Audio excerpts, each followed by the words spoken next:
Bismillahirrahmanirrahim, maka calon wakil presiden yang dipilih oleh Partai Demokrasi Indonesia Perjuangan yang akan mendampingi Bapak Ganjar Pranowo adalah Bapak Profesor Dr.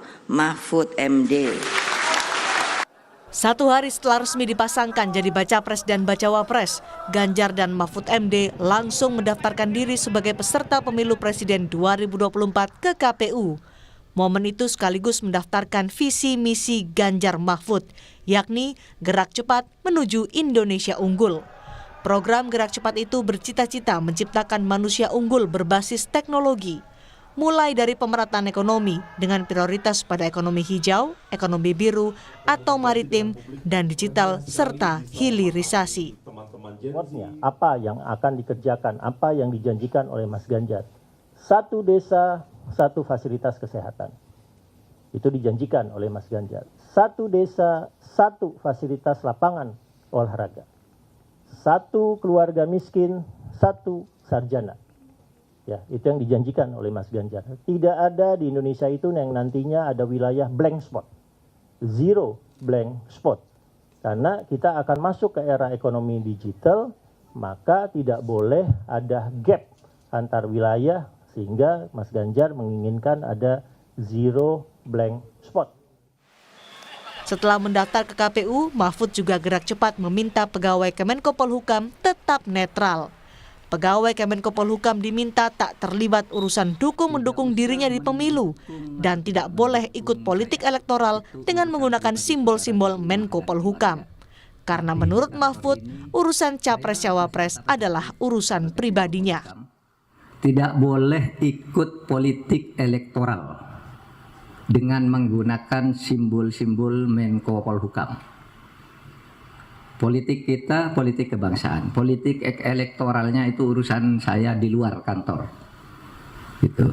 Sehingga jangan sampai nanti ada berita tuh Menko Polhukam, Kemenko Polhukam melakukan kegiatan politik praktis untuk mendukung si A, menolak si B, mengecam si A, si B, nggak boleh. Setelah mendaftar sebagai peserta pemilu, Ganjar Mahfud kini harus mengikuti tahap demi tahapan pemilu hingga tiba saat kontestasi untuk merebut suara rakyat Indonesia. Tim Liputan, Kompas TV.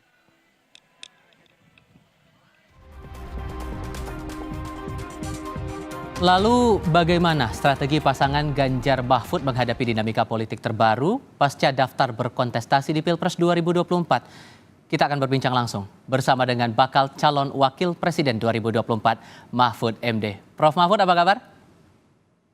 Baik, Tifa. Terima kasih sebelumnya sudah bergabung bersama kami. Besok bersama Mas Ganjar sudah tercatat untuk menjalani tes kesehatan di Rumah Sakit Pusat Angkatan Darat. Untuk kondisi Prof Mahfud saat ini sehat dan siap untuk menghadapi esok hari? Ya, alhamdulillah saya sedang sehat. Mungkin hanya perlu istirahat 3 jam, 4 jam tidur gitu sudah fresh. Hanya karena kesibukan yang sifatnya fisik saja saya kira. Pergi kemana-mana, menemui tamu, ditemui orang dan sebagainya. Tetapi secara umum saya sangat sehat dan sangat siap untuk tes kesehatan besok. Viva. Ini kan 5 tahun berlalu nih, akhirnya berjodoh dengan sebagai bakal cawapres untuk kali ini bersama dengan Mas Ganjar Pranowo. Itu gimana awalnya bisa ditunjuk, kemudian bisa menjadi pendamping Ganjar? Sejak kapan tuh percakapan PDKT-nya nih, Prof Mahfud? Kalau awalnya kita sulit mencatat secara persis ya, kapan pembicaraan tentang ini dimulai dengan saya. Karena memang sudah agak lama terjadi pertemuan antara teman-teman aktivis teras PDI, tetapi sifatnya saling melempar ide saja. Tidak ada tawaran spesifik baik dari saya maupun PDIP untuk menjadi cawapres. Cuma dalam pertemuan-pertemuan misalnya dengan Oli Dondo Kambe, dengan Mas Hasto Kristianto, dan misalnya Said Abdullah dan lain-lain, ada Ahmad Basara, kita diskusi tentang bagaimana baiknya ke depan. Tetapi waktu itu belum ada deal saya akan jadi apa gitu. Tapi kira-kira 5 hari sebelum atau 4 hari sebelum deklarasi, secara khusus saya bertemu dengan Mas Hasto Kristianto lagi diberitahu Pak Mahfud sudah masuk pengerucutan. Memang belum final, masih ada kemungkinan nama-nama lain, tetapi Pak Mahfud sudah ada di urutan agak utama, sehingga sebaiknya Pak Mahfud tidak usah pergi-pergi, mungkin sewaktu-waktu dipanggil sama Ibu. Nah, itu pun belum ada kepastian, tetapi ketika betul-betul saya dipanggil Selasa tanggal 17 sore jam 5 di rumah Bu Mega, itu baru di situ secara eksplisit Bu Mega sendiri yang mengatakan kepada saya. Jadi apakah itu yang dianggap awal bahwa saya jadi, ataukah itu justru akhir dari seluruh pembicaraan lalu berakhir di kesepakatan atau keputusan bahwa saya akan dijadikan calon bakal cawapresnya Mas Ganjar. Saja, itu tanggal 17 sore ya, yang saya tahu persis. Tanggal 18 langsung diajak mendaftar ke KPU. Oke.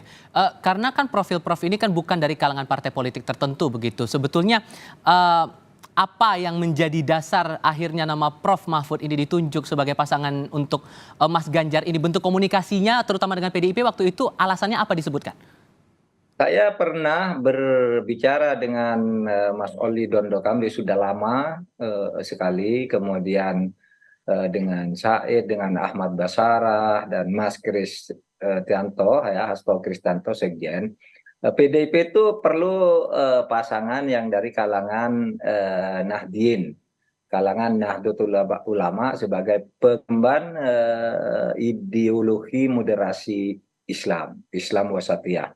Dan itu katanya merupakan gabungan gagasan Bung Karno dengan ulama-ulama sejak dulu yang kemudian diteruskan oleh Mega sebagai semacam tradisi perpolitikan di dalam setiap pemilihan pimpinan negara, presiden dan wapres. Nah, itu saja yang dulu saya bicarakan. Pertimbangannya bukan elektoral angka, karena kalau angka survei, saya tidak masuk di dalam perhitungan yang disurvei. Baru saya disurvei mulai masuk secara pelan-pelan ke survei itu, tapi bukan saya yang memasukkan, mulai masuk ketika Mas Ganjar itu ditetapkan pada tanggal 21 April, kemudian ada ide yang tercetus bahwa pasangan dari Mas Ganjar itu harus orang Islam nasionalis, sehingga ada nasionalis religius dan religius nasionalis. Lalu muncul beberapa nama. Siapa nama kalau begitu? Ya dari kalangan NU. Waktu itu kan muncul Mahfud MD, Khofifah, Muhaimin, Nasaruddin Umar, semua. Lalu saya mulai masuk survei di situ. Baru mulai di situ saya masuk survei, dan spanduk-spanduk belum ada juga gitu. Saya kira spanduk-spanduk itu baru mulai bermunculan pada pertengahan September ya. Sesudah KTT ASEAN itu ada orang nelpon saya, kok ada spanduk Pak Mahfud di suatu tempat di Jawa Timur, di Bengkulu, di Kalimantan gitu. Saya tidak tahu siapa yang memasang, tapi sudah mulai muncul pada saat itu. Dan pertimbangan PDIP sebenarnya bukan elektoral semata-mata, bukan hasil survei. Karena kalau hasil survei itu kira-kira saya tuh kadang-kala di atas, kadang-kala di bawah, kadang-kala imbang gitu ya, dengan tokoh-tokoh lain yang selalu muncul gitu.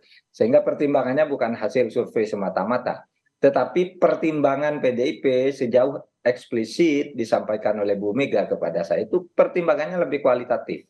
Bahwa saya punya pengalaman, bahwa saya punya ciri khas tertentu dalam penegakan hukum, bahwa saya dikatakan berani berbicara secara terang-terangan tentang ketidakberesan pemerintahan meskipun saya ada di dalam pemerintahan, bahwa saya melakukan tindakan, bahwa saya anti korupsi. Nah, itu yang dikatakan oleh Bu Mega kepada saya pada tanggal 17 sore itu, termasuk usul agar memperkuat ikatan kebangsaan sehingga kalau ada perpecahan dan sebagainya supaya segera dilakukan rekonsiliasi, penyatuan kembali. Jadi sangat ideal. Kabinetnya, kata Bu Mega, kabinetnya harus second kabinet ahli, bukan kabinet transaksional, diserahkan kepada partai politik, kemudian partai politiknya menentukan sendiri. Boleh partai politik mengusulkan, tetapi Atau boleh mungkin partai politik koalisi punya wakil, tetapi harus ahli, bukan asal orang. Kalau ahli olahraga, kalau menteri olahraga ya harus ahli olahraga, kalau hukum harus orang ahli hukum gitu. Itu second namanya. Oke. Nah, orangnya siapa nanti ya nanti ditentukan oleh presiden dan wakil presiden untuk menilai, tentu saja dengan koalisi parpol ya, karena kabinet ahli itu memang harus dibentuk secara berhati-hati. Second kabinet istilah Bu Mega. Dengan dipasangkannya Mas Ganjar bersama dengan Prof Mahfud ini, apakah Prof Mahfud juga langsung menyampaikan atau melaporkan langsung hal ini ke Pak Jokowi sebelumnya? Lalu apa respon beliau? Tidak sebelumnya, karena kalau saya lapor sebelumnya kan GR berarti, karena saya tidak tahu sampai hari Selasa sore itu, saya tidak yakin kalau saya nanti akan betul-betul ditunjuk. Oleh sebab itu saya tidak lapor kepada Presiden Jokowi. Nah, dan ketika saya dipanggil itu oleh Bu Mega, Pak Jokowi sedang di Beijing, sedang di Cina. Selasa sore itu sedang di Cina, saya juga pulang dari Bu Mega terus ketemu orang-orang yang harus saya temui dalam rangka itu, karena besoknya kan harus langsung deklarasi. Nah, baru sesudah deklarasi itu saya kirim surat resmi ke Presiden. Saya sudah menandatangani kesediaan untuk kontestasi politik dan tahun 2024, dan saya sudah bertekad dan menandatangani persetujuan untuk mencari calon wakil presiden Bapak Ganjar Pranowo. Saya mohon izin dengan demikian untuk menjadi peserta, mendaftarkan sebagai peserta. Nah, surat itu langsung turun hari itu juga. Meskipun presiden tidak ada, kan ada hubungan langsung dengan sekretaris kabinet, sekretaris negara, menteri sekretaris negara, langsung menyiapkan karena besoknya harus dibawa ke KPU. Langsung disiapkan sore itu juga, jam 5 sore saya sampaikan surat itu, jam 7 malam kira-kira sudah ada jawaban dari kabinet bahwa menteri sekretaris negara sudah berhubungan dengan Beijing, dengan Pak Jokowi, dan diizinkan saya untuk cuti melakukan pendaftaran ke KPU dan mendapat surat izin untuk mendaftar sebagai calon wakil presiden mendampingi Mas Ganjar. Itu saja hubungan saya. Sampai sekarang belum ketemu. Kan Pak Presiden baru datang tadi malam. Dan kebetulan nih hari libur. Oke, tapi ada rencana untuk pertemuan berikutnya ke Presiden Joko Widodo? Sudah terjadwalkah, Prof? Jadwal belum, tapi sudah pasti. Karena di dalam surat tersendiri saya juga sudah sampaikan kepada Presiden, yang surat itu diterima oleh Pak Pratikno. Saya mohon dipanggil untuk bertemu dalam kesempatan pertama Bapak Presiden tiba di Indonesia. Nah, saya belum minta konfirmasi ke Pak Mensesnek apakah permintaan saya itu sudah diagendakan kapan. Oke, selain nama Prof Mahfud, nama anggota kabinet yang juga ikut berkontestasi di Pilpres ini adalah salah satunya Pak Prabowo Subianto. Nah, bagaimana kemudian ini kinerja di kabinetnya sendiri nanti ke depannya, Prof? Menurut saya tidak apa-apa ya, karena menteri itu kan pejabat politik, pengambil dan pengendali kebijakan. Teknisnya kan ada eselon 1. Kalau Menko ada menteri-menteri teknis itu. Oleh sebab itu hukum kita juga sudah mengantisipasi itu, bahwa seorang menteri yang menjadi calon presiden atau wakil presiden itu tidak harus mundur kemudian diperbarui oleh putusan MK. Seorang menteri yang menjadi calon presiden atau wakil presiden ikut pemilu itu tidak harus mengundurkan diri, melainkan harus meminta izin kepada presiden dan minta cuti setiap ada tahapan pemilu tertentu. Apa tahapan pemilu itu? Satu, waktu mendaftarkan KPU itu cuti 1 hari. 2, waktu tes kesehatan, kalau itu hari kerja, cuti 1 hari. Kemudian pada masa kampanye selama 75 hari itu, di masa kampanye kita mempunyai hak cuti 1 minggu, itu 1 hari. Selama 10 minggu, 9 sampai 10 minggu itu kita 1 hari cuti untuk kampanye. Di luar itu ya tetap bekerja. Dan itu nampaknya tidak mengganggu, karena menteri itu kan sebenarnya pejabat politik, penentu kebijakan yang tidak melakukan hal-hal teknis, karena ada eselon 1, eselon 2, eselon 3. Kalau saya sebagai Menko malah lebih enteng lagi, karena pekerjaan saya umumnya itu adalah pekerjaan menteri-menteri teknis. Ada 17 kementerian dan lembaga itu yang di bawah koordinasi saya punya undang-undang sendiri-sendiri yang bisa melaksanakan tugasnya. Saya terbatas mengkoordinir untuk hal-hal, untuk kasus-kasus tertentu. Tapi begitu aturannya, tidak harus berhenti, tidak harus mundur, tetapi cuti setiap tahapan pemilu yang ditentukan. Oke, dari aspek kompetisinya juga nih Prof, saya mau juga mendapatkan perspektif dari Anda. Nantinya saat pemilu nanti akan Anda berhadapan dengan para pasangan calon yang juga ikut mendaftar hari ini, termasuk yang terbaru ini, nama Pak Prabowo Subianto ini diusulkan berpasangan dengan nama Gibran Rakabuming Raka. Kita juga tidak bisa menutup mata bahwa sosok Gibran ini sebagai putra sulung Presiden Joko Widodo, bagaimana perspektif Anda kemudian mencermati nama Gibran ini berpasangan dengan Prabowo, dan masih relevan tidak menurut Anda menantikan dukungan dari Presiden Joko Widodo untuk suksesi Anda, Ganjar Mahfud, di Pilpres nanti? Nah, kita realistis saja bahwa itu demokrasi. Orang yang secara hukum diberi hak untuk maju ke mekanisme atau kontestasi dalam demokrasi, ya kita hormati. Oleh sebab itu ya kita sudah berjalan sekarang dengan harapan sebenarnya Pak Jokowi mendukung. Tetapi juga kita sudah menghitung kalau terpaksanya Pak Jokowi juga tidak langsung memberi dukungan gitu, ya kita tetap optimis mengikuti itu dengan hasil yang baik pula. Karena kita tahu, kita semua sudah menyadari pemilu itu akan dilaksanakan secara demokratis, berkeadaban, dan tentu saja langsung, umum, jurdil gitu ya, luber dan jurdil. Nah itu kan prinsip kita yang sejak zaman reformasi itu betul-betul ditegakkan, diusahakan untuk ditegakkan. Kalau dulu luber dan jurdil itu sering dilanggar di zaman Orde Baru dulu, sekarang sudah dimasukkan di Undang-Undang Dasar gitu. Itu tidak boleh dilanggar sebagai komitmen, dan tentu saja ada mekanisme untuk mengantisipasi secara yuridis, dan ada mekanisme untuk menyelesaikan. Jadi tindakan represifnya ada, preventifnya ada, agar pemilu kita ini berjalan baik. Oke, lalu bagaimana kemudian Anda mencermati kompetitor lainnya, Anies Baswedan, Mohaimin Iskandar, sejauh mana Anda mencermati pasangan ini? Ya, saya cermati perkembangannya cukup lancar gitu. Jadi tidak ada masalah hukum yang menghambat mereka. Saya juga sangat gembira karena itu salah satu tanggung jawab saya agar mereka itu bisa sampai mendaftar tanpa ada yang menggembosi. Dan itu salah satu yang saya lakukan agar Anies Baswedan itu punya pasangan dan koalisi yang bisa masuk ke dalam kontestasi secara fair karena negara demokrasi, dan sekarang sudah betul-betul terdaftar di KPU, tinggal tes kesehatan, dan saya kira hanya formalitas. Dapat dikatakan tidak akan ada satu kekuatan lain sekarang ini yang bisa menghambat keterdaftaran dan kepesertaan Mas Anies dan Mas Mohaimin di dalam Pilpres tahun 2024. Mereka sudah mendapatkan jalannya.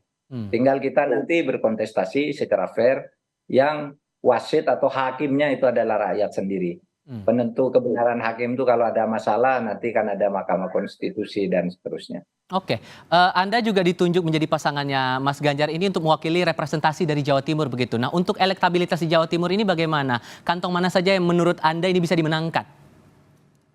Saya berbagi. Jawa Timur itu ada 2 daerah. Satu daerah Mataraman. Mataraman itu dianggap sebagai Islam, ya Islam abangan. Meskipun sebenarnya itu terminologinya GETS itu sudah lama. Tapi anggaplah itu Islam Keraton yang menginduk ke Mataram. Lalu ada Tapal Kuda. Jangan lupa Tapal Kuda. Nah ini ceruk yang dibagi antara saya dan Mas Ganjar. Ganjar itu di Mataraman udah sangat kuat, di Tapal Kuda kuat. Saya kuat di Tapal Kuda, itu hasil survei, tapi juga saya punya hubungan-hubungan yang sangat signifikan dengan masyarakat Mataraman. Kalau urusan Jawa Timur saya kira sudah dihitung berdasar hitungan-hitungan rasional, dan kita justru memang akan bekerja habis-habisan di situ. Tapi saya gembira bahwa menurut survei Litbang Kompas tanggal 11 Oktober ini, untuk pasangan calon wakil presiden, saya justru kuat di seluruh Indonesia dengan angka 52%. Untuk seluruh Indonesia, bukan Jawa Timur saja, di luar Jawa dan seterusnya, saya 52%. Yang lain masih agak jauh di bawah itu. Itu survei Kompas yang terakhir yang dirilis minggu yang lalu. Mudah-mudahan ini akan terus meningkat untuk saya. Sehingga optimis untuk kedepannya begitu elektabilitas makin meningkat begitu? Ya, tentu harus optimis. Tadi Anda sempat juga menyinggung sebelum lahir sudah NU dalam kesempatan beberapa waktu lalu juga Anda menyinggung soal itu. Anda ditunjuk juga alasannya mewakili NU. Sebetulnya bagaimana Anda menggambarkan relasi kedekatan Anda dengan NU, bukan sekadar anggota atau simpatisan saja?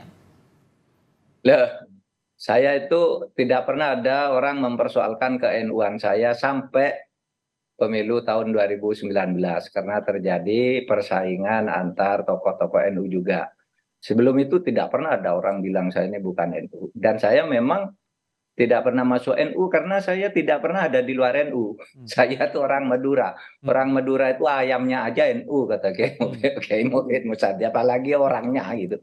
Seperti saya. Dan saya belajar di pesantren NU, bisa baca kitab-kitab pesantren NU itu. Kemudian saya juga bukan hanya kultural, ada yang bilang Pak Mahfud itu NU kultural. Kalau struktural itu artinya pengurus, saya lama menjadi pengurus di organ-organ NU. Saya pernah menjadi ketua Dewan Pertimbangan Ikatan Sarjana Nahdlatul Ulama yang itu ditandatangani oleh Ketua Umum PBNU Pak Akil Sirot. Pernah menjadi penasehat GP Ansor waktu Nusron Wahid menjadi ketua, tanda tangan juga Akil Sirot. Pernah menjadi penasehat LBH NU zaman Pak Hasyim Muzadi dan seterusnya dan seterusnya. Tapi sekarang saya kira isu itu sudah tidak ada, sudah dibantah sendiri oleh Gus Yahya sebagai ketua PBNU. Ternyata benar kan kalau Pak Mahfud memang orang NU asli, kan selalu begitu sekarang dia. Dan untuk itu saya dengan senang hati mengemban tugas itu untuk membawa suara kaum Nahdien yang mengemban nasionalisme religius atau religius nasionalis dengan prinsip atau wawasan Islam wasatiyah. Islam wasatiyah itu Islam kosmopolit, Islam yang terbuka terhadap perbedaan tetapi tidak mengorbankan prinsip-prinsip keimanan sendiri, dan mau bekerja sama dengan pihak-pihak yang berbeda untuk mencapai kemajuan bersama dalam konsep kalimatun sawa. Kalimatun sawa itu visi yang bisa disamakan, keadilan, penegakan hukum, kejujuran, pemimpin yang bersih. Itu kalimatun sawanya dengan golongan apa saja ketemu. Islam, Hindu, Kristen pasti ingin pemerintah adil, ingin lingkungan yang bersih, ingin demokrasi, ingin pemilu yang jujur. Gitu kalimatun sawanya. Nah, yang tidak bisa dipertemukan itu urusan peribadatannya, dikembalikan kepada cara ibadah masing-masing. Itulah yang diemban, yang selalu dipahami oleh kaum Nahdien untuk berislam, dan itu yang menjadi pedoman pemerintah.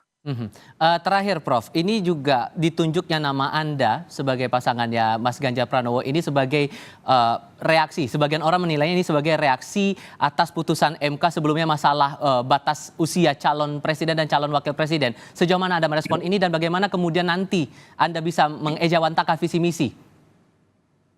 Saya tidak tahu apakah betul PDIP dan yang lain merespons itu. Seperti saya katakan, putusan MK itu dijatuhkan pada hari Senin.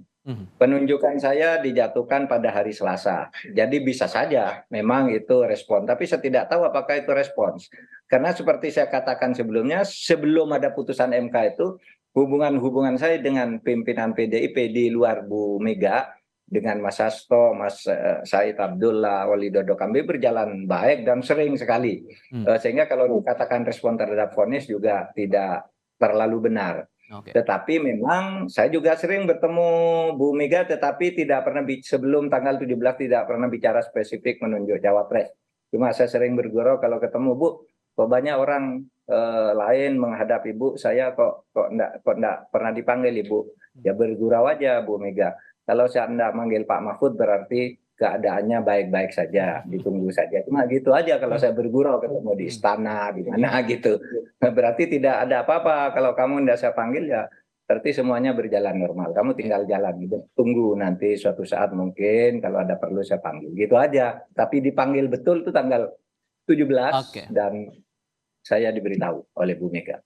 Baik, bakal calon wakil presiden 2024, Prof. Mahfud MD, terima kasih sudah berdiskusi bersama saya hari ini. Selamat sore, Prof. Terima kasih.